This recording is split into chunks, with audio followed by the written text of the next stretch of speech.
കൊച്ചി ജെയിൻ സർവകലാശാല ആതിഥേയത്വം വഹിക്കുന്ന സമ്മിറ്റ് ഓഫ് ഫ്യൂച്ചർ 2025 തുടക്കം.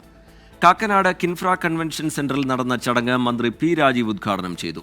വിസ്മയവും വിജ്ഞാനവും ഒത്തുചേരുന്ന ഉച്ചകോടിയിൽ നൂതനാശയങ്ങളും സാങ്കേതിക വിദ്യയും ചർച്ചയാകും. ഭാവി കേരളത്തെ അതിനൂതന സാങ്കേതിക വിദ്യയിലൂടെ അടയാളപ്പെടുത്തുന്നതാണ് സമ്മിറ്റ് ഓഫ് ഫ്യൂച്ചർ 2025.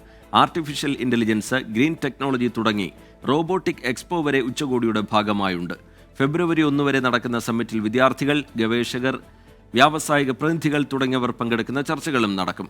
സമ്പൂർണ്ണ ഡിജിറ്റലൈസ്ഡ് നാളെയുടെ നേർക്കാഴ്ചയായിരിക്കും ഉച്ചകോടി.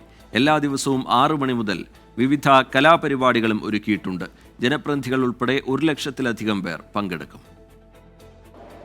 പല വ്യത്യസ്ത വിഷയങ്ങളിലായിട്ട് 7 ദിവസം നമ്മൾ പല കാര്യങ്ങൾ ചർച്ച ചെയ്യുന്നു, പല കാര്യങ്ങളിൽ സംവദിക്കുന്നു.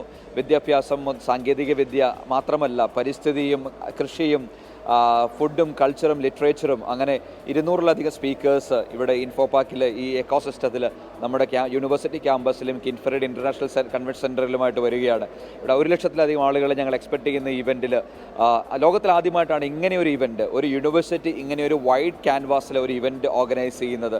യുണൈറ്റഡ് നേഷൻസിൻ്റെ സസ്റ്റൈനബിൾ ഡെവലപ്മെൻറ്റ് ഗോൾസിനെ ബേസ് ചെയ്ത് ക്യൂറേറ്റ് ചെയ്ത ഇവൻറ്റ്.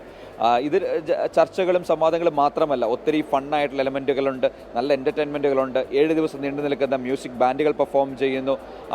ഇത് സൊസൈറ്റിയിലെ എല്ലാവർക്കും വേണ്ടിയുള്ള ഇവൻ്റാണ്. ഫ്യൂച്ചർ എന്ന് പറയുന്നത് ഒരു 10%, 15% ആളുകൾക്ക് വേണ്ടിയുള്ളതല്ല. സൊസൈറ്റിയിലുള്ള എല്ലാവരും ഫ്യൂച്ചറിനെ എക്സ്പീരിയൻസ് ചെയ്യണം, അതിന് പ്രിപ്പയർഡ് ആവണം എന്ന വിഷനോട് കൂടിയാണ് ഈ ഇവൻ്റ് ഓർഗനൈസ് ചെയ്തിരിക്കുന്നത്.